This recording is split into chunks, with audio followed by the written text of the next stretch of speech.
العلي العظيم. أعوذ بالله من الشيطان الرجيم. بسم الله الرحمن الرحيم. الحمد لله الأول فلا شيء قبله، والآخر فلا شيء بعده، والظاهر فلا شيء فوقه، والباطن فلا شيء دونه. والحمد لله الذي جعلنا من المتمسكين بولاية علي بن أبي طالب.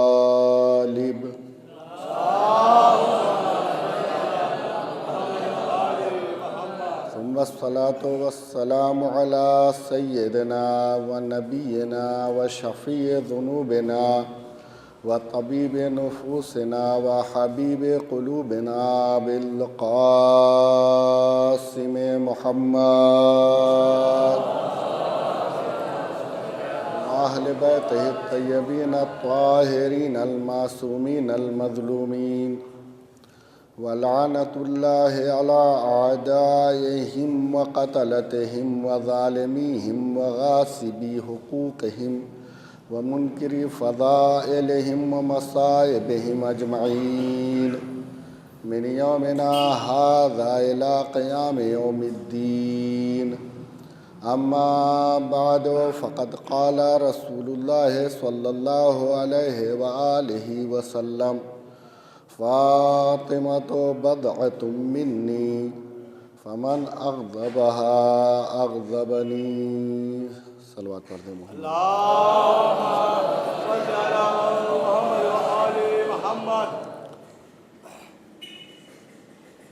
محترم سامعین کرام، عزاداران شہزادی کونین، میں نے آپ حضرات کی خدمت میں جن مقدس و مبارک و ناقابل فراموش کلمات کو پیش کیا،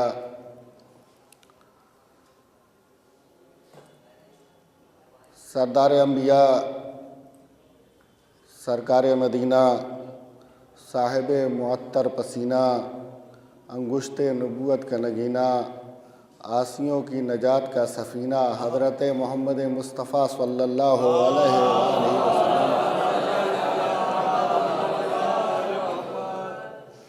کا یہ ارشاد ہے کہ فاطمہ میرا ٹکڑا ہے. جس نے فاطمہ کو غضبناک کیا اس نے مجھے غضبناک کیا. ادائے بنت رسول اکرم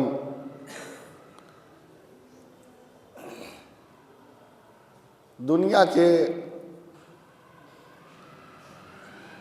تمام ممالک میں، زمین کے اکثر خطے پر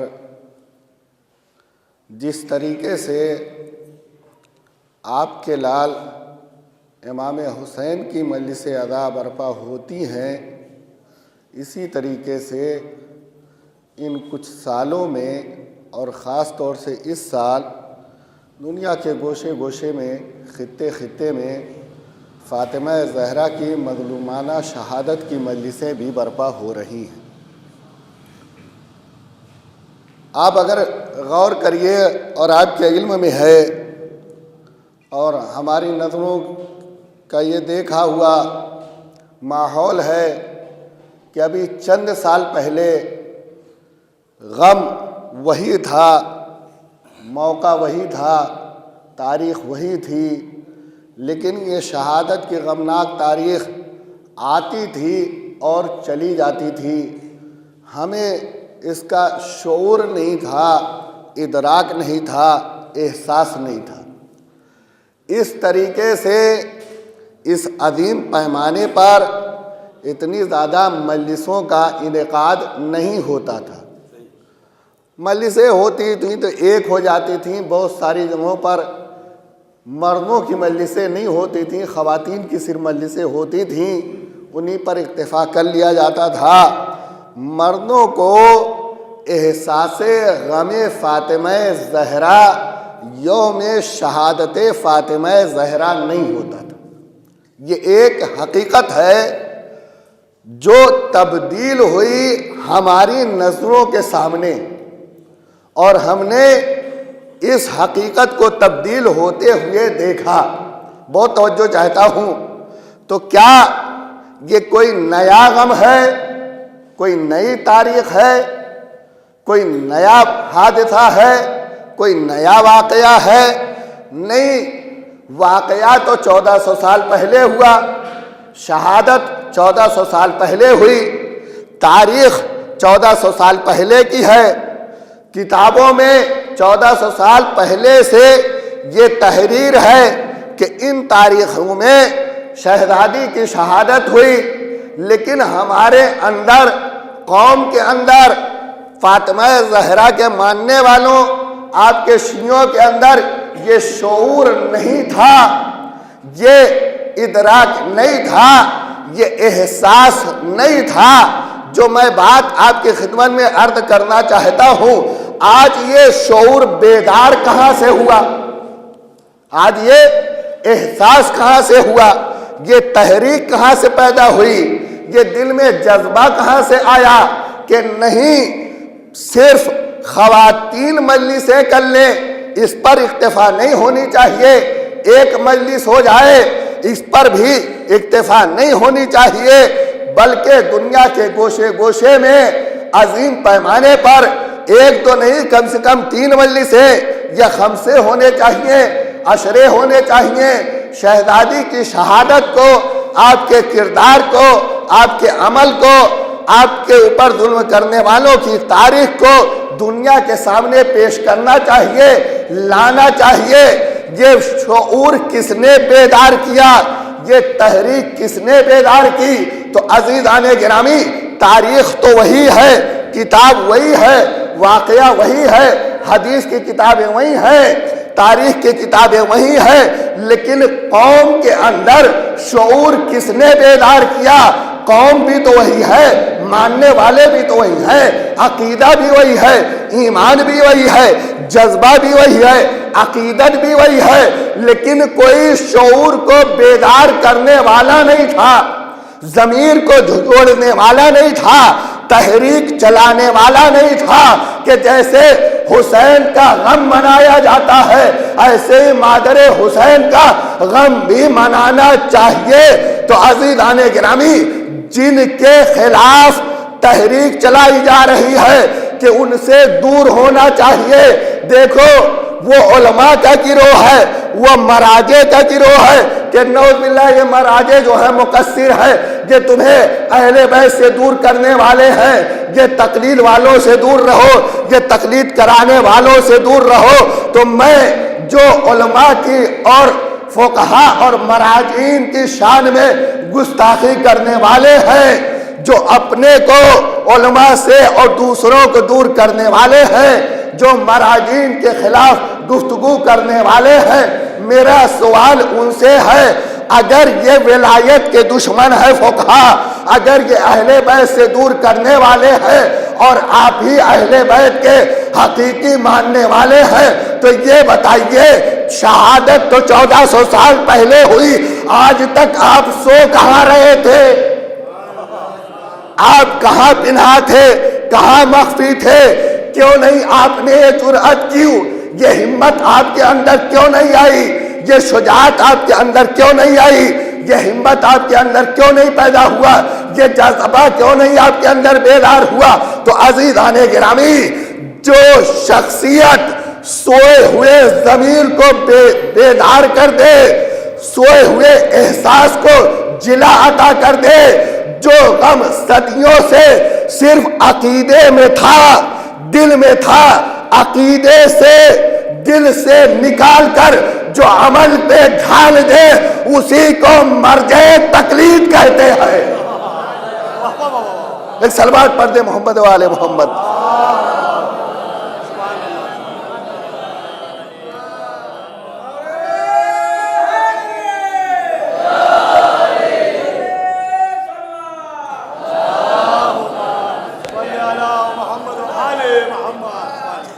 یہ اتنی بڑی حقیقت ہے،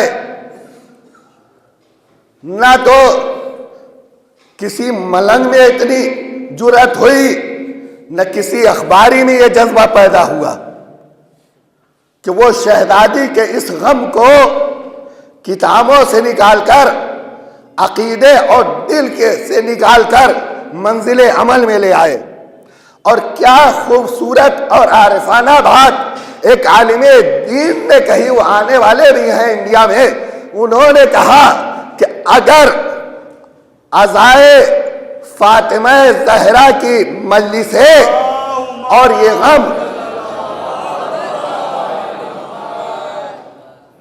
غم فاطمہ زہرا کا، یہ مجلس فاطمہ زہرا کی اگر اسی طریقے سے منائی جانے لگے جس طریقے سے محرم منایا جاتا ہے، جس طریقے سے امام حسین کا غم منایا جاتا ہے، اگر فاطمہ زہرا کی مظلومانہ شہادت کی اگر مجلسیں اسی طریقے سے، اسی جوش اور جذبے کے ساتھ، اسی عظیم آنے پہ اگر منائی جانے لگے، تو جس طریقے سے امام حسین کا قاتل دنیا میں ذلیل و رسوا ہو گیا، چند دن نہیں گزریں گے زہرا کے قاتل بھی دنیا میں ذلیل و رسوا ہو جائے گا۔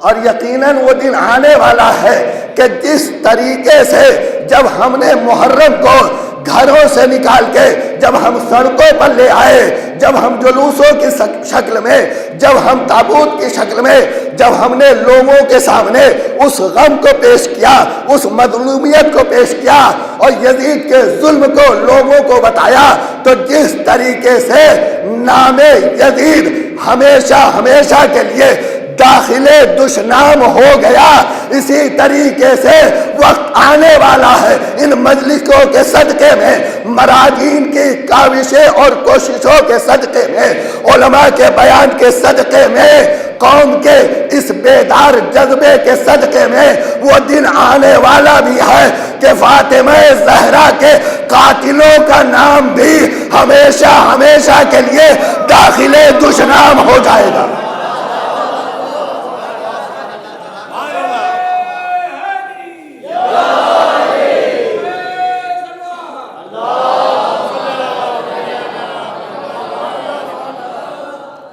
اور دشمن بھی ہمیشہ سے اس بات کو جانتا تھا کہ بی بی کی شخصیت، آپ کی ذات عالم اسلام میں جو مرکزیت اور اہمیت رکھتی ہے، اگر حقیقت کا اظہار ہو گیا اور رسول اسلام کی کلمہ پڑھنے والی امت کو آپ کی دختر کے اوپر ہوئے ان مظالم کو اگر معلوم ہو گیا ان کو، تو قاتل بے نقاب ہو جائیں گے، اور جب قاتل بے نقاب ہو جائیں گے تو عقیدے کی جو عمارت ہے وہ گر جائے گی، وہ ڈھہ جائے گی، وہ سو جائے گی۔ اسی لیے کوشش یہ کی گئی کہ شہزادی کی شخصیت کو جو عالم اسلام میں ہونی چاہیے، وہ رتبہ اور مرتبہ، وہ عظمت و جلالت جو پروردگار نے آپ کو عطا کیا اور قرآن اور رسول اسلام نے جو بیان کیا، اس کو لوگوں کے سامنے آنے نہ دیا جائے۔ تو فضائل کے اوپر بھی پردے ڈالے جائیں، مصائب کے اوپر بھی پردے ڈالے جائیں۔ تو کہا یہ گیا کہ یہ جو مصائب اور مظلومیت فاطمہ زہرا بیان کی جاتی ہے کہ آپ کے اوپر اتنا بڑا ظلم ہو گیا، اتنے ستم ڈھائے گئے، اور ڈھانے والے کوئی عام لوگ نہیں تھے بلکہ اسلام کی خاص افراد و خاص شخصیتیں ہیں کہ جن کے بڑے فرقے کا سارا اعتقاد اور ایمان انہی شخصیتوں کے ماننے کے اوپر ہے۔ تو اب ان مصائب کو، اس مظلومیت کو چھپایا جائے، تو اب چھپانے کے لیے مولائے کائنات کے عمل کو ذریعہ بنایا گیا۔ بہت توجہ چاہتا ہوں، دیکھیے دو ذات ہیں، ایک طرف فاطمہ زہرا کی ذات ہے، آپ کا سیرت ہے، آپ کا کردار، دوسری طرف مولائے کائنات کی ذات ہے، آپ کی سیرت اور آپ کا عمل ہے۔ شہزادی کے اوپر ظلم کو چھپانے کے لیے، آپ کی شہادت کو مخفی رکھنے کے لیے مولائے کائنات کے عمل کو دلیل بنایا گیا۔ وہ کیا ہے کہ اگر فاطمہ زہرا کا گھر جلایا گیا ہوتا، پسلیاں توڑی گئی ہوتی، جناب محسن کی شہادت ہوئی ہوتی، خلافت کو غصب کیا گیا ہوتا، علی کے گلے میں پھندا ڈالا گیا ہوتا، تو ہم جو مولائے کائنات کی سیرت دیکھ رہے ہیں وہ سیرت اس کے برخلاف نظر آتی ہے۔ کہتے نہیں یہ تو شیعوں کی من گڑنت باتیں ہیں، بنائی ہوئی باتیں ہیں، یہ تو صحابہ سے عداوت و دشمنی ہے جو یہ مظلومیت فاطمہ زہرا اور آپ کے اوپر مصائب کو انہوں نے گڑھ لیا ہے، ورنہ حقیقت تو اس کے برخلاف ہے۔ ہم تو یہ دیکھتے ہیں کہ ان حکام اور مولائے کائنات میں بڑی دوستی ہے، بڑی دوستی ہے، بہت محبت ہے، بہترین تعلقات ہے۔ دلیل کیا ہے اس تعلق کی، اس محبت و دوستی کی؟ دو بڑی دلیلیں دی جاتی ہیں۔ پہلی دلیل یہ ہے کہ مولائے کائنات نے اپنے کچھ بیٹوں کے نام خلفاء کے نام پر رکھے۔ اب یہ رکھے یا نہیں رکھے یہ الگ بات ہے، ہمارے یہاں اس بارے میں تین نظریے پائے جاتے ہیں۔ کچھ لوگوں کے یہ کہنا ہے کہ نہیں نام تھے، ناموں سے کیا ہوتا ہے، اس لیے کہ عربی میں نام صرف انہی کے تھوڑی نہ تھے، دوسروں کے بھی نام تھے، تو صرف انہی کے نام کے نہیں تھے، اگرچہ انہی کے جیسے نام تھے۔ تو اگر مشابہت ہو گئی، اگر مل گئے نام، تو اس سے فرق کیا پڑتا ہے؟ دوسرا نظریہ یہ ہے ہمارے یہاں شیعوں کا کہ نہیں، ناموں کو جیسے سیرت کو بدلا گیا، جیسے کردار کو بدلا گیا، جیسے عمل کو بدلا گیا، ویسے ان ناموں کو بھی بدل دیا گیا۔ تو جو نام عثمان ہے وہ اصل میں عمران تھا، جس کو بدل کے عثمان کر دیا گیا، اور عثمان اور عمران کو بدل دینا کتنا آسان ہے۔ جس کو عمر کہا جاتا ہے وہ عمر نہیں، اصل میں عمر تھا۔ جس کو ابو بکر کہا جاتا ہے وہ ابو بکر نہیں، اصل میں بکر تھا۔ یہ ایک نظریہ ہو گیا۔ اور خود میں نے جو تاریخ میں پڑھا، مولا کائنات سے کسی نے سوال کیا کہ مولا یہ بتائیے آپ نے اپنی اولاد کے نام ان کے ناموں پر کیوں رکھے؟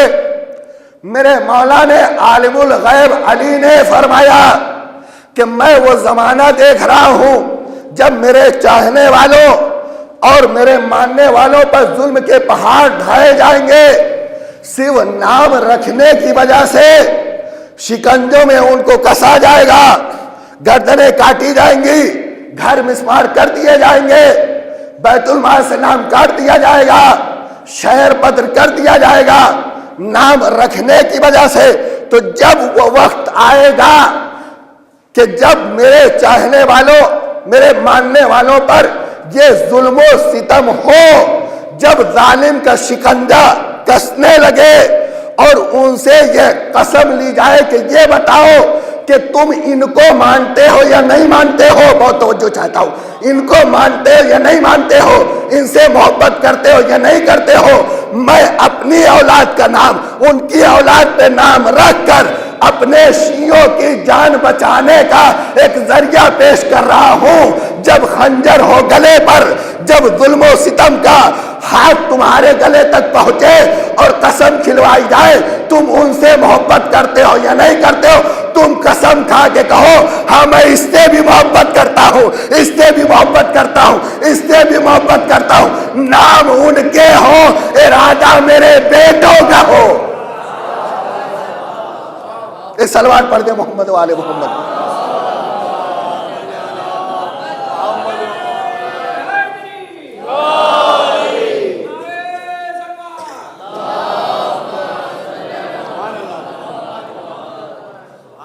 تو نام پر جب یہ سیاست ہو، یہ ظلم ہو، تو مولا نے اپنے چاہنے والوں کے لیے جان بچانے کا ایک ذریعہ پیش کیا کہ اس کے ذریعے سے تم اپنی جان بچا لو۔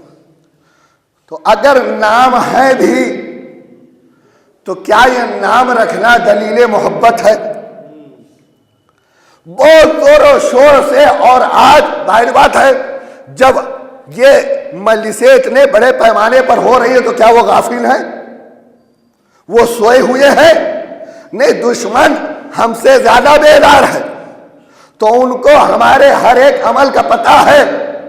اب جب اتنے عظیم پیمانے پر یہ شہادت بنائی جا رہی ہے تو اب آپ اگر سرچ کریے تو ہر ایک طرف سے یہ دلیلیں دی جا رہی ہیں کہ اگر جو شیعہ کہہ رہے ہیں یہ صحیح ہو تو یہ بتائیے جس کی زوجہ کے اوپر کوئی اتنا بڑا ظلم کرے کیا اس کے نام پر وہ اپنے بیٹوں کے نام رکھ سکتا ہے؟ نہیں رکھے گا۔ ہر ایک آدمی یہی کہے گا نہیں رکھے گا۔ تو اب جب نام ہے تاریخ کے اندر تو اس کا مطلب یہ ہے جو شیعہ کہہ رہے ہیں وہ صحیح نہیں ہے، جو بیان کیا جا رہا ہے وہ درست نہیں ہے۔ اچھے تعلقات تھے، محبت تھی۔ تو عزیزان گرامی، لیکن میں نے کہا کہ یہ بتاؤ اگر نام رکھنا محبت کی دلیل ہے تو اب نام نہ رکھنا پھر یہ عداوت کی دلیل ہے؟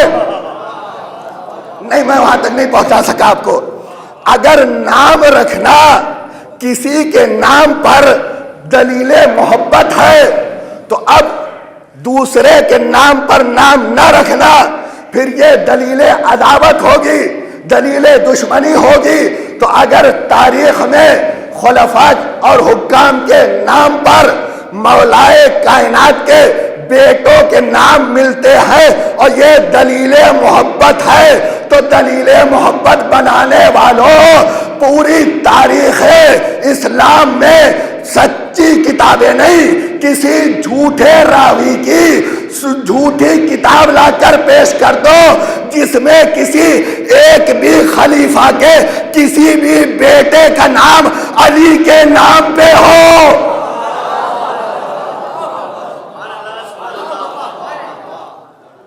تو یہ محبت ایک طرفہ کیوں ہے؟ تو اگر یہ دلیل محبت ہے تو کیا سب بے اولاد رہے؟ کسی کی نسل نہیں تھی چلی؟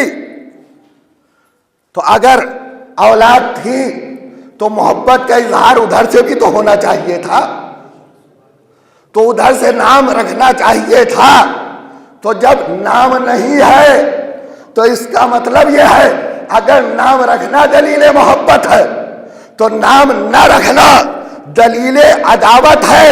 اور یہ کون سی الٹی گنگا بہائی جا رہی ہے کہ محبت کے لیے پیغمبر اسلام نے صحائے ستہ سے لے کر ابن حجر مکی کی سوائے کے محرکہ تک جتنی بھی جھوٹی اور سچی کتابیں ہیں سب میں دلیل ایمان رسول اسلام نے یہ نہیں کہا مومن وہ ہوگا جس سے علی محبت کریں گے، بلکہ ہر ایک کتاب میں یہی ملا کہ اللہ کے رسول نے فرمایا یا علی لا یحبک الا مومن ولا یبغضک الا کافر و منافق۔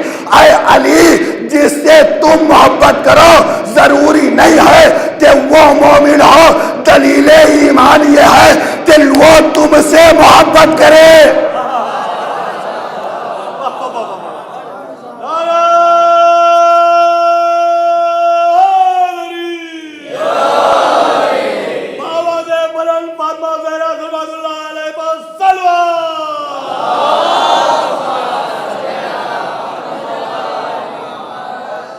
دلیل علامت ایمان یہ ہے کہ علی تم سے مومن محبت کرے گا، تو نام رکھنا اگر یہ دلیل محبت ہے تو یہ تو مولائے کائنات کی طرف سے۔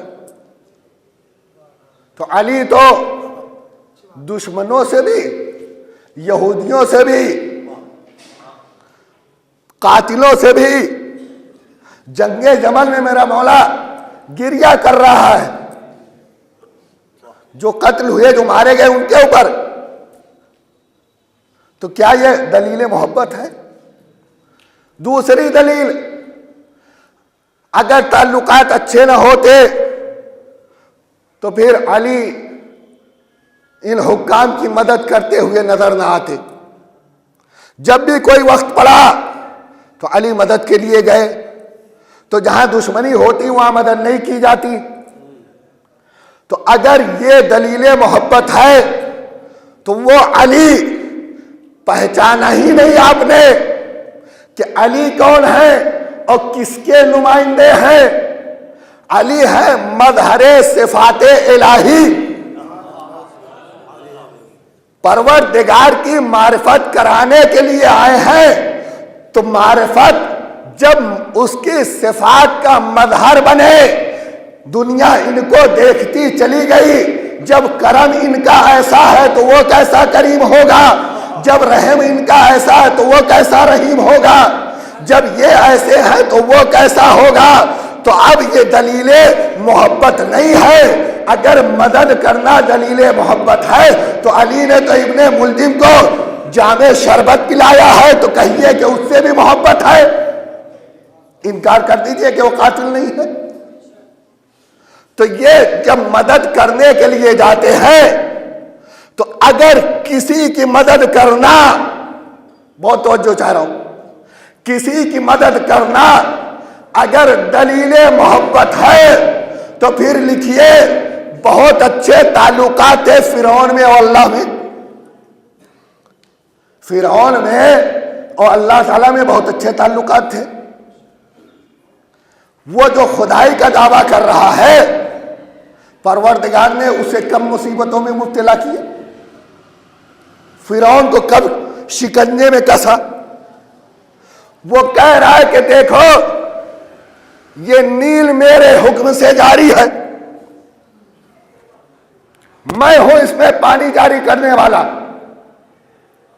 دریائے نیل خشک ہو گیا۔ اب جو اس کو خدا مان رہے تھے عقیدے متزلزل ہوئے کہ اگر تو صاحب اقتدار ہے، خدا ہے، تو دریا خشک کیوں ہو گیا؟ اب جب اس کی خدائی خطرے میں پڑی، دریائے نیل کے پاس پہنچا، جلتی ہوئی ریت پر اپنی پیشانی کو رکھا، آواز دی پروردگار تو ہے، میں نہیں ہوں، یہ تو بھی جانتا ہے، میں بھی جانتا ہوں، اور جو یہ پیاسی مخلوق مر رہی ہے یہ میری نہیں ہے، تیری ہے۔ یہ میری مخلوق نہیں ہے، یہ جو بھوکی اور پیاسی مر رہی ہے یہ مخلوق تیری ہے۔ اب تو بچا لے یا ان کو فنا کر دے۔ یہ کہہ کے پلٹا، دریائے نیل جوش میں آیا، پانی جاری ہوا، کہنے لگا دیکھا میں نے دریا میں پانی جاری کر دیا، میں ہی تو خدا ہوں۔ تو پروردگار تو نے فرعون کی مدد کیوں کی؟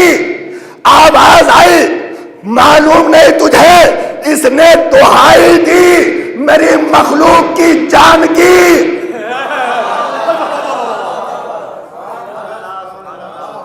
یہ فرعون کی مدد نہیں ہے، یہ میری مخلوق ہے، یہ مدد اس کی ہے۔ یہ جو کہہ رہے ہیں علی نے ان کی مدد کی، بلایا کس لیے؟ بلایا کس لیے؟ جب دین پہ وقت پڑتا تھا، شریعت پہ وقت، اسلام پہ وقت جب پڑتا تھا تو علی کو بلاتے تھے، بلا کے کہتے تھے علی آپ جانتے ہیں یہ دین آپ کا، یہ یہ شریعت آپ کی، یہ اسلام آپ کا، اب آپ بچائیے، یہ اسلام مٹ جائے، فنا ہو جائے۔ علی ہے خدا کے نمائندے، جب وہ اپنی مخلوق کو مٹتا ہوا نہیں دیکھ سکتا، علی اسلام کیسے مٹتے ہوئے دیکھتے؟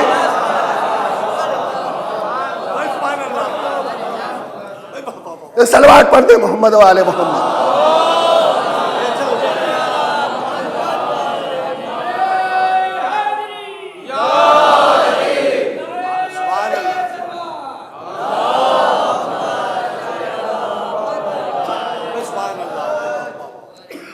تو نہ نام رکھنا دلیل محبت ہے، نہ مدد کرنے جانا دلیل محبت ہے۔ ایک جملہ میں کہا کرتا ہوں کہ شہزادی فاطمہ زہرا کا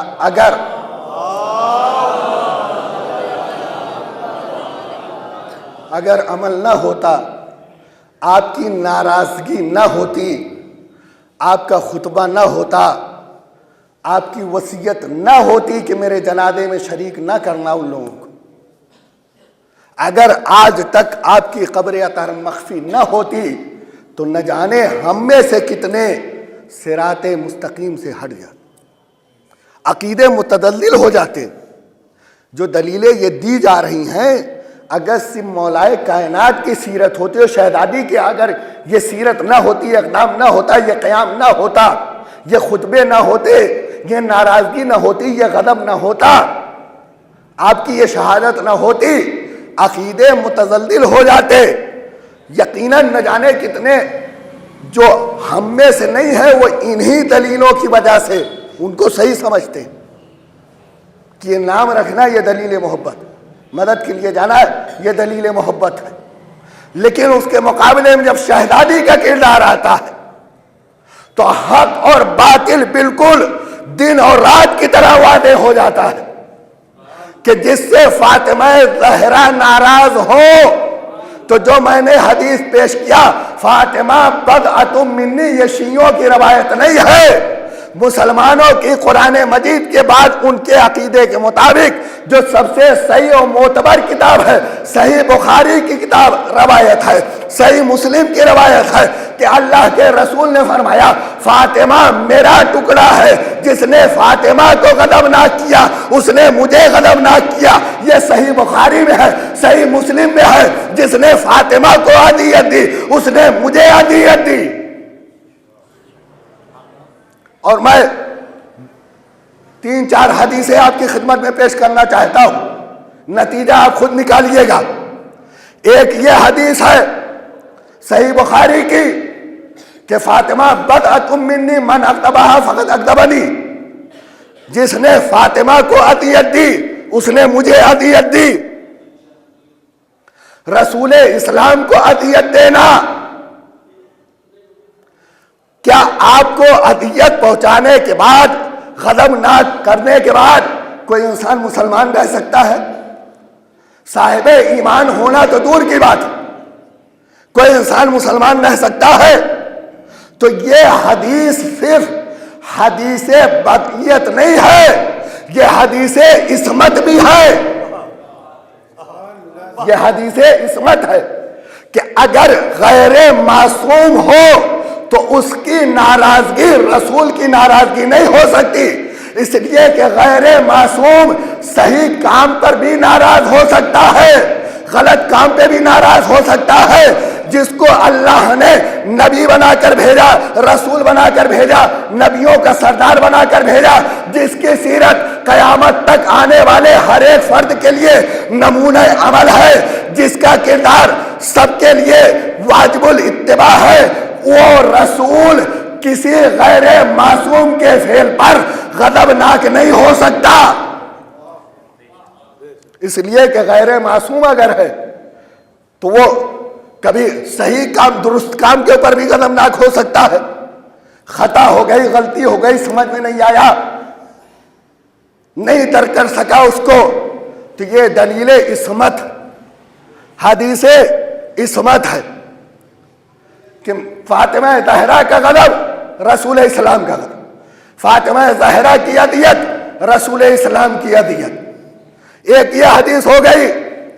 دوسری روایت اسی صحیح بخاری کی ہے کہ جب بی بی گئی ہیں دربار میں مطالبہ فدق کے لیے، اور جب فدق نہیں ملا ہے واپس آئی ہیں، رسول اسلام کیا فرما رہے ہیں؟ جس نے فاطمہ کو غضبناک کیا اس نے مجھے غضبناک کیا۔ اسی صحیح بخاری میں یہ لکھا ہوا ہے جب حاکم نے فدق نہیں دیا فغضبت علیہ بنت رسول اللہ، جب حاکم نے نہیں دیا فاطمہ اس پہ غضبناک ہو گئی، شہزادی اس پہ غضبناک ہو گئی۔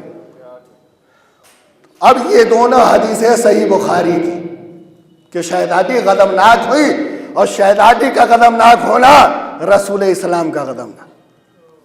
اسی صحیح بخاری میں کتنے دن فحجرت، شہزادی نے بالکل قطع تعلق حاکم سے ختم کر لیا۔ فلم تکلمہ حتی ماتت، ایک لفظ بھی شہزادی نے حاکم سے گفتگو نہیں کیا یہاں تک کہ آپ اس دنیا سے رحلت فرما گئے۔ ہمارے ہاں جو معتبر روایتیں ہیں 75 دن یا 95 دن کی ہے، صحیح بخاری کے اندر ہے عاشت ستت اشہر، پیغمبر اسلام کی شہادت کے بعد فاطمہ زہرا 6 مہینے زندہ رہی، 6 مہینے زندہ رہی، 6 مہینے تک شہزادی غضبناک رہی، بولی نہیں، قطع تعلق کر لیا، وصیت کی شہادت کے دن کہ میرا جنازہ رات کی تاریکی میں اٹھایا جائے، جنہوں نے میرے پر ظلم کیا ان کو خبر نہ دی جائے۔ اسی صحیح بخاری میں ہے کہ ان خلفاء کو علی نے بتایا نہیں اور تاریکی شم میں فاطمہ زہرا کو دفن کر۔ یہ حدیث ہو گئی۔ تیسری حدیث سنیے، اسی صحیح بخاری میں ہے، رسول اسلام نے فرمایا فاطمہ سیدۃ نساء اہل الجنہ، فاطمہ زہرا جنت کی عورتوں کی سردار ہے، میرا ٹکڑا ہے جنت کی عورتوں کی سردار ہے۔ صحیح بخاری کی چوتھی روایت سنیے، من ماتا ولم یعرف امام زمانہ فقد ماتا میتۃ الجاہلیہ، جو اس حالت میں مر جائے کہ اپنے وقت کے امام کی معرفت نہ رکھتا ہو۔ اب امام سے مراد کیا ہے؟ حاکم وقت، وہاں جو بیان کیا گیا ہے امام سے مراد کیا ہے؟ حاکم وقت۔ معرفت سے مراد کیا ہے؟ جو حاکم، صرف یہ تھوڑی نا کہ کس کا باپ ہے، اس کا نام کیا ہے، نہیں، حاکم کی معرفت کا مطلب یہ ہے کہ اس کو فالو کرنا، اس کی اتباع کرنا، اس کا اقتداء کرنا، جو وہ کہے اس پہ عمل کرنا، جس سے وہ روکے اس سے رک جائے، جان و مال پر وہ اس سے زیادہ حق کے تصرف رکھنے والا، اس حاکم کی اتباع بغیر کیے ہوئے جو بھی مر جائے وہ جہالت کی موت ہے۔ یعنی کیا؟ اس کی موت کفر کی موت ہے، اس کا ٹھکانہ جہنم ہے۔ حاکم کا اتباع کرنا کتنا ضروری ہے۔ اب یہ اور حدیث صحیح بخاری کی سنیے، من رعا من امیر ہی شیئن یکرہہ، جو دیکھے حاکم کو کوئی ایسا کام کرتے ہوئے یکرہہ، وہ اس کو ناپسند آئے، شراب پی رہا ہے، بندر سے کھیل رہا ہے، رقص و سرور کی محفلیں، خلاصہ کروں یزید ہو، ایسے حاکم کو دیکھے، یزید ہو، ابو بکر بغدادی ہو، ملا عمر ہو، ایسے حاکموں کو دیکھے، کیا کرے؟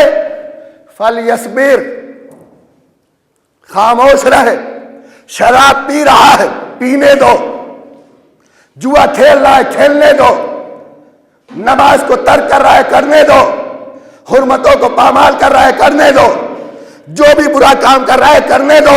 امت کا فریضہ کیا ہے؟ فلیصبر، صبر کرے. کیوں؟ فَإِنَّهُ مَنْ خَرَجَ عَلَىٰ أَمِيرِهِ شِبْرًا فَقَدْ مَاتَ مِيتَةً جَاهِلِيَّةً. اس لیے کہ اگر کسی نے اپنے حاکم کے خلاف ایک بالش کے برابر بھی قدم آگے بڑھایا، اس کی موت جاہلیت کی موت ہے. حاکم کے خلاف بولنا، ناراضگی کا اظہار کرنا، اس کے خلاف اقدام کرنا، اس سے قطع تعلق کر لینا، اس کا ٹھکانہ کیا ہے؟ جہنم. حاکم کے خلاف بولنا نتیجہ جہنم ہے. جس صحیح بخاری میں یہ حدیث موجود ہے، ایک بالش کے برابر بھی اگر کسی نے حاکم کے خلاف اگر خروج کیا، اقدام کیا، حاکم سے ناراض ہوا، اس کا ٹھکانہ جہنم ہے. اسی صحیح بخاری میں ہے فاطمہ 6 مہینے تک، شہزادی 6 مہینے تک حاکم سے ناراض رہی، گفتگو نہیں کیا، غضبناک رہی. اب جب غضبناک رہی اور دوسری طرف یہ کہ اس کا ٹھکانہ جہنم، تیسری طرف یہ حدیث شہزادی صرف جنتی نہیں ہے، جنت کی عورتوں کی سردار ہے. مسئلہ کیسے حل ہو؟ اب یا تو نعوذ باللہ اگر زبان میں دم ہو، قلم میں طاقت ہو تو لکھ دو کہ شہزادی جنتی نہیں. لکھ دو اگر ہو طاقت، یا یہ لکھو کہ فاطمہ کا امام جو تخت میں بیٹھا ہے وہ نہیں ہے، کوئی اور ہے. فاطمہ زہرا جس کو امام مان نہیں ہے، اب وہ کوئی اور ہے. حاکم وقت نہیں ہے جس سے ناراض ہو رہی ہے، جس پہ غضبناک ہو رہی ہے. تو عزیزان گرامی، ارے جس کو امام مان کر سردار جنت میں جائیں گی تو رعایا بھی تو اسی کو امام مان کے جائے گی. جس پہ شہزادی غضبناک ہو اسے مان کے جنت نہیں ملے گی. اگر جنت میں جانا ہے تو جس کو اپنا امام فاطمہ زہرا مان رہی ہیں اسی کو پھر امام ماننا پڑے گا. تو یہ وہ حدیث ہیں جو صحیح بخاری کے اندر موجود ہے، سائے ستہ کے اندر موجود ہیں، لیکن مسلمان پڑھتا بھی ہے. اس کے باوجود بھٹکا ہوا کیوں ہے؟ ان کو بھی ماننا ہے، ان کو بھی ماننا ہے. اس لیے کہ کہا یہ گیا کہ یہ جو غضب ہے فاطمہ زہرا کا، یہ الہی غضب نہیں ہے، یہ بشریت کے تقاضے کے تحت ہے. بشریت کے تقاضے کے تحت ہے. جیسے آپس میں لوگ ایک دوسرے سے ناراض ہو جاتے ہیں، ایسے ہی فاطمہ زہرا بھی حاکم وقت سے ناراض رہیں. تو یہ والی ناراضگی وہ والی ناراضگی نہیں ہے جو پہلی حدیث میں بیان کی گئی. اس لیے کہ جو فیکٹری لگائی گئی تھی امیر شام کی وجہ سے، امیر شام نے جو فیکٹری لگائی تھی حدیثوں کے گڑھنے کی، اس میں جب حدیثیں چاروں طرف جب پھیل گئیں تو اس نے اس فیکٹری میں جو حدیث گڑھنے والے جو مزدور تھے ان سے یہ کہا، جانتے ہو صرف علی کے دشمنوں کے فضائل میں حدیثیں گڑھنے سے علی کی فضیلت کم نہیں ہوگی. ایسا کرو جو علی کی فضیلت کی حدیثیں ہیں ان حدیثوں میں کچھ کمی کر دو، کچھ بیشی کر دو، کچھ لگا دو کہ وہ حدیثیں مشکوک ہو جائے یا ان حدیثوں کا مفہوم غلط ہو جائے. تو اب ایک عام مسلمان یہ حدیث بھی پڑھتا ہے، اسی صحیح بخاری میں یہ بھی پڑھتا ہے شہزادی غضبناک ہوئی. دونوں کو کیسے مانتا ہے؟ فاطمہ زہرا کو بھی ماننا ہے، حاکم وقت کو بھی ماننا ہے، دونوں کو کیسے ماننا ہے؟ اس لیے کہ سازش جو پیغمبر اسلام کی حدیث کے ساتھ کی گئی، اس نے امت کے اندر وہ فتنہ برپا کر دیا کہ قیامت تک یہ امت راہ راست پر نہیں آ سکتی۔ اس فتنے میں وہ حدیث کی وجہ سے آپ حضرات سی حدیث یہیں تک سنتے رہتے ہیں۔ اس حدیث کا پس منظر کیا ہے؟ رسول اسلام نے کیوں بیان کیا؟ کہتے ہیں کہ فاطمہ بدعۃ منی من اغضبہا فقد اغضبنی، یہ فرمایا رسول اسلام نے۔ لیکن یہ کیوں فرمایا؟ اس لیے کہ علی ابو جہل کی بیٹی سے شادی کرنا چاہ رہے تھے۔ کس کی بیٹی؟ ابو جہل کی۔ جب رسول فاطمہ زہرا کو یہ پتا چلا تو بیوی ناراض ہوئی، آپس میں اختلاف ہوا۔ اب یہ خبر رسول اسلام تک پہنچی، رسول اسلام آئے اور آنے کے بعد آپ نے فرمایا میری بیٹی اور دشمن خدا کی بیٹی ایک گھر میں نہیں رہ سکتی۔ کیوں؟ فاطمہ بدعۃ منی، فاطمہ میرا ٹکڑا ہے۔ جس نے فاطمہ کو غضبناک کیا اس نے مجھے غضبناک کیا۔ اب آپ سازش کو سمجھے، عام مسلمان کو ذہنوں کو بھٹکانے کے لیے یہ دھم چلا حدیث میں لگایا گیا کہ فاطمہ پہلے کس پہ ناراض ہوئی؟ نعوذ باللہ مولائے کائنات پہ۔ تو جیسے یہ ناراضگی مولائے کائنات سے تھی ویسی ہی ناراضگی خلیفہ وقت سے تھی، حاکم وقت سے تھی، کہ جس سے ایمان پہ فرق نہیں پڑتا ہے، دین پہ فرق نہیں پڑتا ہے۔ لیکن چور چاہے جتنا چالاک ہو اپنے پیچھے نشانی چھوڑ کے جاتا ہے۔ بنانے والے نے حدیث تو بنا لیا علی و فاطمہ کو عام انسان دکھانے کے لیے کہ جیسے عام گھروں میں جھگڑا ہوتا ہے ایسے یہاں پہ بھی ہوا، لیکن لکھا کیا؟ اللہ کے رسول نے کہا میری بیٹی دشمن خدا کی بیٹی۔ تو جس کو رسول دشمن خدا کہتے ہوں، ارے وہ علی جس کو قرآن نفس رسول کہہ رہا ہو، کیسے یہ ممکن ہے؟ ابو جہل تو رسول کا دشمن ہو، علی کا دشمن نہ ہو۔ علی سے رشتہ داری ہو رہی ہے، رسول اسلام سے دشمنی ہے۔ چاہے جتنی چالاکی کرے لیکن اپنے پیچھے اگر انسان تعصب کی عینک اتار دے، حقیقت کی نگاہ سے اگر اپنی کتابوں کو پڑھ لے، روز قیامت حجت الہی کے قیام کے لیے یہ کتابیں لکھی نہیں ہے، دست قدرت نے یہ حدیث لکھوائی۔ جب آؤ ہمارے سامنے تو یہ نہ کہہ سکو کہ ہمیں تو معلوم نہیں تھا، ہم نے تو پڑھا نہیں تھا، ورنہ ہم حق کا اتباع کر لیتے۔ کیوں نہیں پڑھا؟ تمہاری صحیح ترین کتابوں میں لکھا ہے فاطمہ بدعۃ منی، فاطمہ میرا ٹکڑا ہے۔ تو اس حدیث کا مطلب کیا ہے؟ بس 2-3 منٹ، اس کے بعد مصائب و یہ عبادت ختم۔ ترجمہ عام طور سے جتنی یہ مشہور حدیث ہے ہر ایک شیعہ کو اس کا ترجمہ پتا ہے، لیکن ترجمہ عام طور سے کیا ہوتا ہے؟ فاطمہ میرے جگر کا ٹکڑا ہے، فاطمہ میرے دل کا ٹکڑا ہے، فاطمہ میرے جسم کا ٹکڑا ہے، فاطمہ میرے بدن کا ٹکڑا ہے۔ یہ 4 لفظیں ہیں، انہی کے ذریعے سے ترجمہ ہوتا ہے۔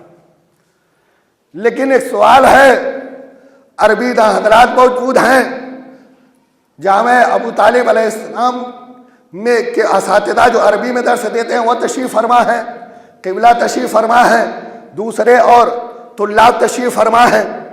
اصول کا ایک قاعدہ ہے، دیکھیے ترجمہ جب یہ ہوگا فاطمہ میرے دل کا ٹکڑا ہے، فاطمہ میرے جگر کا ٹکڑا ہے، فاطمہ میرے جسم کا ٹکڑا ہے، فاطمہ میرے بدن کا ٹکڑا ہے، تو عربی میں جگر کے لیے بھی لفظ قبض موجود ہے، دل کے لیے لفظ قلب موجود ہے، بدن اور جسم یہ عربی کے ہی الفاظ ہیں۔ تو اب اگر پیغمبر اسلام کو یہ فرمانا تھا کہ فاطمہ میرے جگر کا ٹکڑا ہے، جو ہم ترجمہ کرتے ہیں، جو کرایا گیا، ہمیں بتایا گیا، تو حضور کو یہ کہنا چاہیے تھا فاطمہ بضعۃ کبدی، فاطمہ میرے جگر کا ٹکڑا ہے، فاطمہ بضعۃ قلبی، فاطمہ میرے دل کا ٹکڑا ہے، فاطمہ بضعۃ جسمی، فاطمہ میرے جسم کا ٹکڑا ہے، فاطمہ بضعۃ بدنی، فاطمہ میرے بدن کا ٹکڑا ہے۔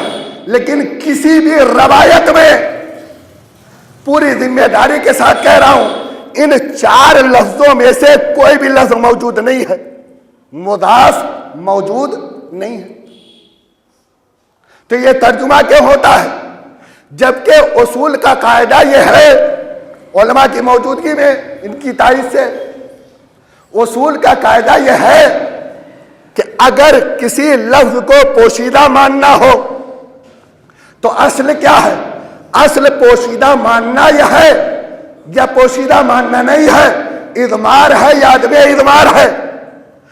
اصل یہ ہے اگر بغیر لفظ کو پوشیدہ مانے ہوئے اس کلام کا معنی مکمل ہو جائے، بات مکمل ہو جائے، مفہوم پورا ہو جائے، تو اصل یہ ہے کہ وہاں پر لفظ کو پوشیدہ مانا نہ جائے۔ اب جو ترجمہ کیا جاتا ہے اس ترجمے میں 4 لفظوں میں سے کوئی لفظ پوشیدہ ماننا پڑے گا، لیکن اگر بغیر لفظ کو پوشیدہ مانے ترجمہ مکمل ہو جائے، مفہوم مکمل ہو جائے، تو اب لفظ کو پوشیدہ رکھنے کی ضرورت نہیں ہے۔ رسول اسلام نے نہ تو لفظ جسم استعمال کیا، نہ لفظ قلب استعمال کیا، نہ لفظ بدن استعمال کیا، نہ لفظ قلب اور فؤاد استعمال کیا۔ فرمایا فاطمہ بضعۃ منی، فاطمہ میرے جگر کا ٹکڑا نہیں ہے، دل کا ٹکڑا نہیں ہے، جسم کا ٹکڑا نہیں ہے، بدن کا ٹکڑا نہیں ہے، فاطمہ میرا ٹکڑا ہے، فاطمہ میرا ٹکڑا ہے۔ نہیں، میں بات کو پہنچا نہیں سکا۔ فاطمہ میرا ٹکڑا ہے۔ میں کیا ہوں؟ میں کیا ہوں؟ تو قرآن سے پوچھئے کہ حضور ہے کیا، محمد ہے کیا؟ قرآن نے آواز دی وما محمد الا رسول، محمد کچھ نہیں ہے سوائے رسول کے۔ رسول نے فرمایا فاطمہ بضعۃ منی، جو میں ہوں فاطمہ اس کا ٹکڑا ہے، میں رسول ہوں فاطمہ رسالت کا ٹکڑا ہے، میں نبی ہوں فاطمہ نبوت کا ٹکڑا ہے۔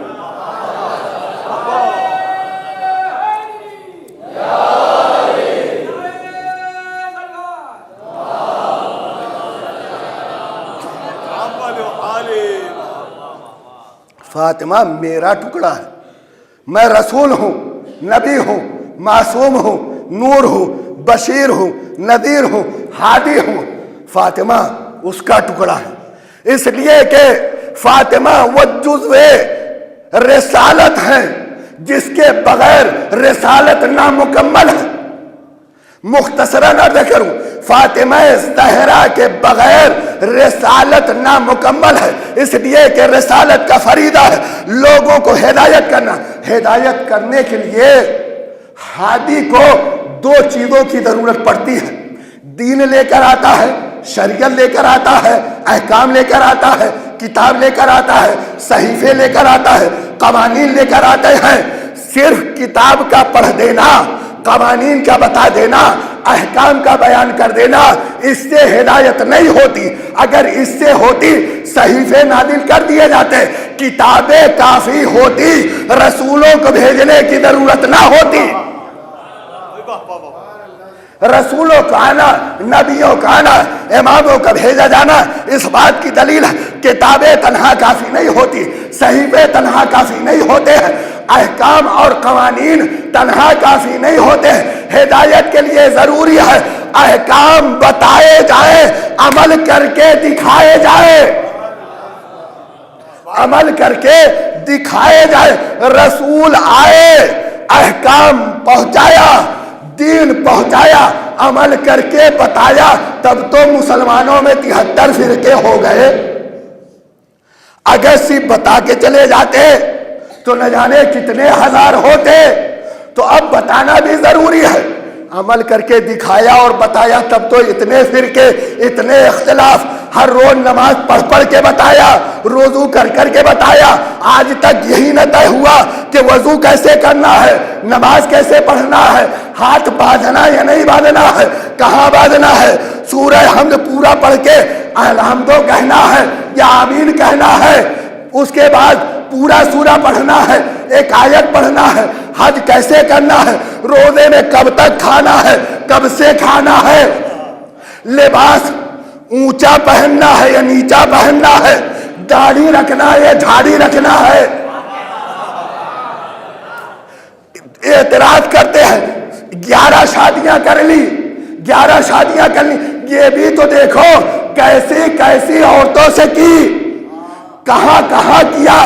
بیواؤں سے کیا، غریبوں سے کیا، یتیموں سے کیا، کنواریوں سے کیا، اپنوں میں کیا، غیروں میں کیا، دشمنوں میں کیا. ابو سفیان کی بیٹی سے کیا، دشمنوں میں کیا، مسلمانوں میں کیا، یہودیوں میں کیا. تو جتنی بھی رسمیں تھیں سب کو پامال کر کے خواتین کو وہ منزلت عطا کی کہ جو کسی اور مذہب نے نہیں عطا کیا. تو عمل بھی کیا، دکھایا بھی. ہم سے ایک نہیں نبھتی، ایک نہیں نبھتی. جنہوں نے 11 کر کے احسان نبھایا، آج ہر روز طلاق، ہر روز طلاق. ایک نہیں نبھتی، 11 کیا. کیسی کیسی سے کیا. سورہ تحریم پڑھ کے دیے کیے. خدا کی قسم اگر ان میں سے ایک مل جائے، آج کا شوہر دیوار سے سر ٹکرا کے خودکشی کر لے، ایسی اگر مل جائے سورہ تحریم پڑھیے. لیکن حضور نے کسی کو طلاق دیا نہیں تو عمل کیا، بتایا دیکھو کیسے نبھایا جاتا ہے. حضور نے تو ایک طلاق نہیں دیا. یہ تمہارے درمیان 3 طلاق کہاں سے آئی، کہاں سے آئی؟ تو حضور جب بتایا دکھایا تب تو اتنے اختلاف. اگر چلے جاتے بغیر دکھائے ہوئے تو امت کا حال کیا ہوتا. لیکن مشکل یہ ہے کہ حضور جن کے لیے دین لائے، شریعت لائے، ان کی 2 قسمیں ہیں. کچھ وہ احکام ہیں جو کامن ہے مردوں عورتوں دونوں کے لیے، کچھ وہ ہے جو مردوں سے مخصوص، کچھ وہ ہے جو عورتوں سے مخصوص. حضور وہ احکام جو دونوں کے لیے ہے عمل کر کے دکھا بھی سکتے ہیں، بتا بھی سکتے ہیں. وہ احکام جو مردوں کے لیے ہے بتا بھی سکتے ہیں، عمل کر کے دکھا بھی سکتے ہیں.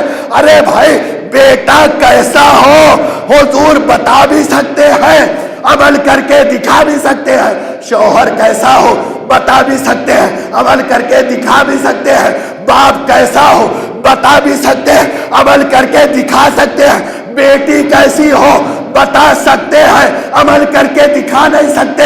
بیوی کیسی ہو بتا سکتے ہیں، عمل کر کے دکھا نہیں سکتے. ماں کیسی ہو بتا سکتے ہیں، عمل کر کے دکھا نہیں سکتے. اے فاطمہ تکمیل رسالت کے لیے تمہارے عمل کی ضرورت ہے. فاطمہ بضعۃ منی.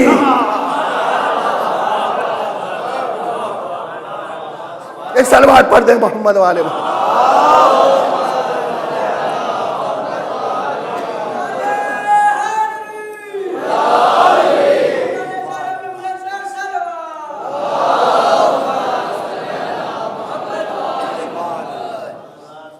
وہ جز ہیں کہ اگر جدا کر دیا جائے دین، شریعت، رسالت، نبوت سب نامکمل. کوئی بھی نسواں زندگی کا ایسا گوشہ نہیں ہے جس کو 18 سال کے سن میں شہزادی نے تنہا چھوڑا ہو، پیاسا چھوڑا. قیامت تک کے لیے آنے والی تمام خواتین کے لیے. خواتین کیا؟ وہ جو محور کائنات ہے، جو لنگر زمین و آسمان، جس کے وجود کے بدولت یہ سانسیں ہیں، یہ روانی ہے، یہ شمس و قمر کا نکلنا ہے، یہ تابانی ہے، یہ شادابی ہے۔ وہ وقت کا امام آواز دے رہا ہے، فی ابنت رسول اللہ لی اسوۃ حسنہ، میرے لیے بنت رسول کی زندگی نمونہ عمل ہے۔ کائنات کے لیے، کائنات کے انسانوں کے لیے امام کی زندگی نمونہ عمل ہوتی ہے۔ امامت کے لیے جس کی زندگی نمونہ عمل ہو اس کو فاطمہ زہرا۔ امام کائنات پہ حجت خدا ہوتا ہے۔ 11ویں امام فرماتے ہیں نحنو حجت اللہ علی خلقہ، ہم حجت خدا ہیں اللہ کی مخلوق کے اوپر۔ روایتوں میں ایک روایت میں وہ جدتنا فاطمہ، دوسری روایت میں ہے وہ امنا فاطمہ، حجت اللہ علینا، ہمارے اوپر حجت خدا۔ اسی لیے صرف 2 غم ایسے ہیں جنہوں نے ہر ایک امام کو رلایا ہے، اور آج تک ہر ایک امام گریہ کر رہا ہے۔ یا حسین مظلوم کا غم ہے یا حسین کی دکھیاری ماں فاطمہ زہرا کا غم۔ عزادارو، جس کے در پہ فرشتے خدمت کرنا اپنا شرف سمجھتے تھے، جس کے استقبال کے لیے رسولوں کا سردار کھڑا ہو جایا کرتا تھا، اسی فاطمہ زہرا پہ اتنے مسائل اٹھائے گئے کہ بی بی مرثیہ پڑھ رہی ہیں صبت علیہ مصائب اللہ والنہار صبت علیہ میں سرنا لیالیا۔ اے بابا، آج کے بعد اتنی مصیبتیں پڑی کہ اگر وہ دن بھی پڑتی تو رات کی مانند تاریک ہو جاتے۔ اے عزادارو، اس کو مبالغہ نہ سمجھیے، یہ کسی عام خاتون کا نہیں، یہ معصومہ کا مرثیہ ہے، یہ صدیقہ کا مرثیہ ہے، جو ایک لفظ بھی زیادتی نہیں کر سکتی۔ جتنی مصیبتیں پڑی ہے اس سے زیادہ بھی بیان نہیں کر سکتی۔ اے عزادارو،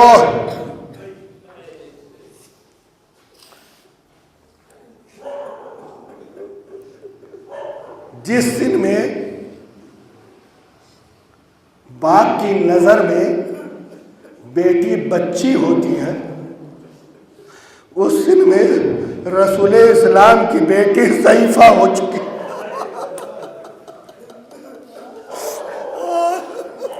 عزادارو، رونے کے لیے جملہ بہت بڑا ہے، آپ اگر احساس کریں، اس لیے کہ پرسہ کس کو دینا ہے۔ ہم ہمیشہ مجلسوں میں حسین کا پرسہ فاطمہ کو دیتے ہیں۔ عزادارو، آج کہیں حسن ہے، کہیں حسین ہے، کہیں زینب و ام کلثوم، کہیں کائنات کے مالک و مختار رسول، کہیں امیر کائنات علی۔ اے مولا حسین، آپ کا پرسہ آپ کی یتیمی کا، آقا حسن آپ کا یتیمی کا پرسہ، بی بی اے زینب ام المصائب، آپ کو آپ کی ماں کا پرسہ۔ عزادارو، جس دن میں باپ کی نظر میں بیٹی بچی ہوتی ہے، اس دن میں رسول کی بیٹی ضعیفہ ہو چکی ہے۔ لیکن کیسی ضعیفہ؟ اے عزادارو، آپ نے 80 سال کی ضعیفہ ایسی نہیں دیکھی ہوگی، 70 سال کی ضعیفہ ایسی نہیں دیکھی ہوگی۔ اے عزادارو، ارے سال کے بعد سفید کمر جھک چکی، بی بی عصا کا سہارا لے کر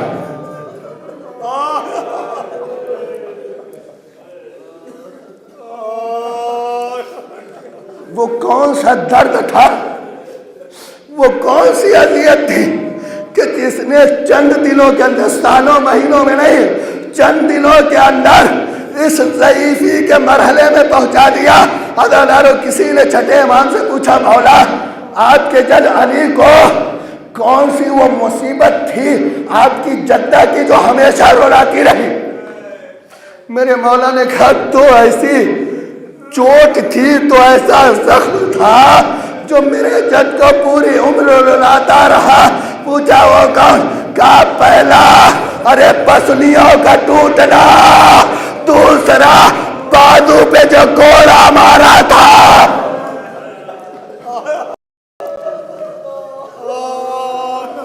جزاکم اللہ خیر الجزا. خدا آپ کو کوئی غم نہ دے سوائے غم اہل بیت. عزادارو، ہم سنتے سنتے عادی ہو گئے. جسم میں یہ پسلیاں کتنی نازک ہیں، یہ کتنا نازک حصہ ہے.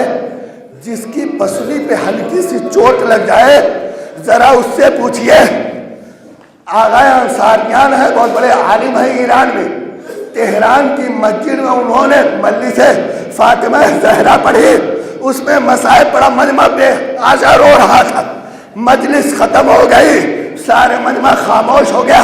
ایک شخص تھا، روتا جا رہا ہے، روتا جا رہا ہے. اس کی گچی بٹی ہوئے گالے مار مار کے روتا جا رہا ہے. آغا انصاریان سمجھتے اس کے ساتھ کوئی حادثہ پیش آ گیا، لگتا ہے اس کی ماں کا انتقال ہو گیا. اس کے قریب گئے، سینے سے لگایا. بھائی لگتا ہے تیرے ساتھ کوئی حادثہ پیش آ گیا، جو تو اطلاع گریا کر رہا. کہا نہیں آگا، میرے ساتھ کوئی حادثہ نہیں پیش آیا. ارے آپ نے جو مصائب پڑھا، میں اس مصیبت کو یاد کر کے رو رہا. کہا سب روئے، سب خاموش ہو گئے. کون سی ایسی مصیبت ہے جس کو یاد کر کے تو رو رہا؟ عزادارو سنیں گے. وہ کہتا ہے آغا میں ہڈیوں کا ڈاکٹر ہوں. آغا میں ہڈیوں کا ڈاکٹر ہوں، مجھے معلوم ہے کہاں کی ہڈی ٹوٹے تو کتنا درد ہوتا ہے. مجھے یہ پتا ہے کہ جب پسلی پہ ہلکی سی ضرب آتی ہے اتنا درد ہوتا ہے انسان سانس نہیں لے پاتا. ہائے رے بنت رسول جس کی پسلی ٹوٹ گئی.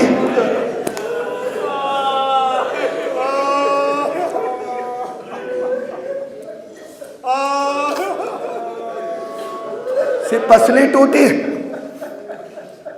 صرف پسلی نہیں ٹوٹی، پسلی کے ساتھ ساتھ جناب محسن کی شہادت. جب دروازہ گرا، دروازے میں اس کو مضبوط رکھنے کے لیے، دیوار سے روکنے کے لیے کیا چیز استعمال کی جاتی ہے؟ لوہے کی کیل ہوتی ہے نا. عزادارو جانتے ہیں جب دروازہ گرا ہے، بی بی ادھر دروازہ تھا، ادھر دیوار تھا، جلتا ہوا دروازہ. ملعون نے جب اس پہ پیر مارا ہے، بی بی در اور دیوار کے درمیان مقتل کی یہ لفظیں ہیں، بی بی پس گئی.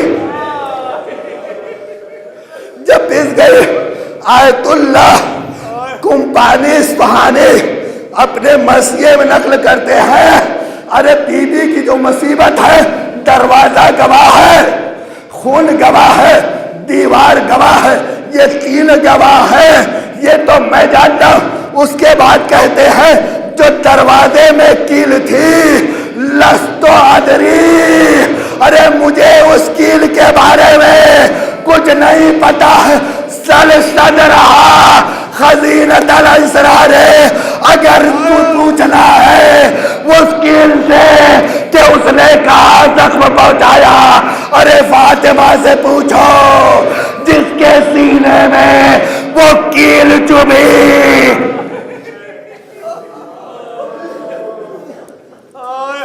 لیکن عزادارو اتنی مصیبت کے باوجود جب مولائے کائنات کو لے کر چلے، شہزادی کے مرتبہ فاقہ ہوا، دامن تھام لیا. میں جانے نہ دوں گی. ظالم علی کو کھینچ رہا، شہزادی من کو پکڑے ہوئے ہیں. ایک مرتبہ جب نہیں چھوڑا، ارے ملعون نے اپنے غلام کنفوس سے کہا، اے کنفوس ارے کوڑا نکال. اے عزادارو اب جو کوڑا مارا شہزادی کی ارے پکڑ نہیں پڑی، علی کو لے کر چلے.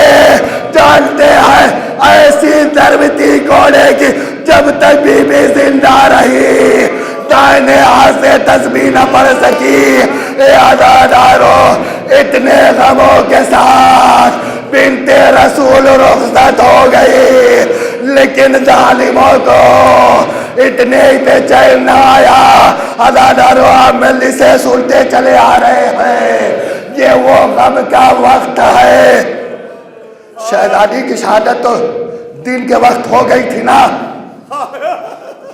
کوشش یہ کی جاتی ہے جتنی بڑی شخصیت ہوتی ہے اسی وقت کا انتخاب کیا جاتا ہے تاکہ جنازے میں زیادہ سے زیادہ لوگ شریک ہوں، لیکن یہ بنت رسول کا جنازہ رات کی تاریکی میں اٹھا، جیسے رسول کا جنازہ شریک ہونے والے چند افراد، ایسے ہی بنت رسول کا جنازہ علی لے کر گئے، دفن کر کے چلے آئے۔ آج تک قبر اطہار پوشیدہ ہے۔ صبح ہوئی، لوگوں کو خبر ہوئی، جنت البقیع میں اکٹھا ہوئے، ہم نبش قبر کریں گے، ہم جنازہ پڑھیں گے۔ علی نے ہمیں بتایا نہیں، عزادارو مقتل نے لکھا جیسے ہی علی کو یہ خبر ہوا، وہ اب تک جو ذوالفقار خاموش تھی، بی بی کی شہادت ہو گئی، پسلی ٹوٹ گئی، علی نے ذوالفقار کو نہیں اٹھایا، لیکن جیسے ہی قبر کی بات آئی علی نے ذوالفقار کو نکالا، زرد لباس رضا پہنی، منہ سے لعاب نکل رہا، غیظ و غضب کے عالم میں ایک مرتبہ بقیع میں آئے، ارے میں نے بہت برداشت کر لیا، سارے ظلم سہ لیے، لیکن علی کے زندگی میں کس میں اتنی مجال بنت رسول کی قبر سے بے حرمتی کرے؟ ہاتھوں کو جوڑ کے کہوں گا یا علی، آپ کے ہاتھوں میں ذوالفقار تھی، فاطمہ کی قبر کی بے حرمتی ہونے سے بچا لیا۔ ارے جو پردہ غیب میں ہے وہ بھی تو صاحب ذوالفقار، جب قبر ٹوٹی ہوگی ذوالفقار صاحب ذوالفقار، آج تک آواز آ رہی ہے پروردگار کبھی اتنی ظہور ہوگا۔